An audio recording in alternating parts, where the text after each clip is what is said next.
தன்னுடைய பிள்ளைகளுக்கு திருமணம் செய்வது ஒரு பெற்றோர்களின் விருப்பமாக இருக்கக்கூடும் அப்படின்னு சொன்னார்.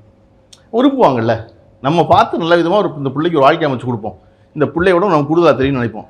ஆனால் எப்போ தெரியுமா ரொம்ப பெரிய மகிழ்ச்சி, நான் தேர்ந்தெடுப்பதை விடவும் என் பிள்ளை மிகச் சரியாக தேர்ந்தெடுப்பான இடத்துக்கு என் பிள்ளையை கொண்டு வந்து வைக்கிறதான் பெரிய மகிழ்ச்சி.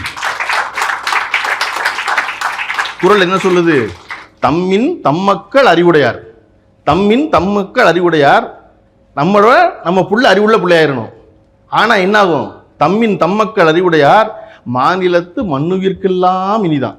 இந்த உலகத்தில் இருக்க உயிர் இருக்கு பாருங்க, எல்லா உயிருக்கு இனிது. ஆம்பளைகளுக்கு இனிதா, பொம்பளைகளுக்கு இனிதா, சாதிக்காரனுக்கு இனிதா, மனிதர்களுக்கு இனிதா, விலங்குகளுக்கு இனிது, பறவைகளுக்கு இனிது, செடி கொடிக்கெல்லாம் இனிது. எதுவெல்லாம் உயிர் இருக்கோ அதுக்கெல்லாம் இனிது செய்யுமா? எது? நம்மளோட நம்ம பிள்ளை அறிவோடு இருந்திருந்தா. அப்போ அப்படி ஒரு இடத்தை நோக்கி உருவாக்குவதற்கான என்ன வழி அப்படின்னா, உங்களை போன்ற அடுத்த தலைமுறையை நம்புவதை தவிர வேறு வழி இல்லை. இல்லையா?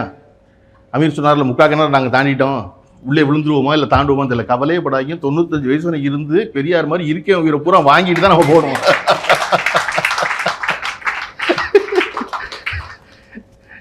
இல்லையா? என்ன அயோக்கியத்தனம் பண்ணுறவெல்லாம் நல்லா இருப்போம் நம்புறான், யோக்கியனா இருக்க நம்ம நல்லா இருப்போம் நம்பணும்ல போல நம்ம.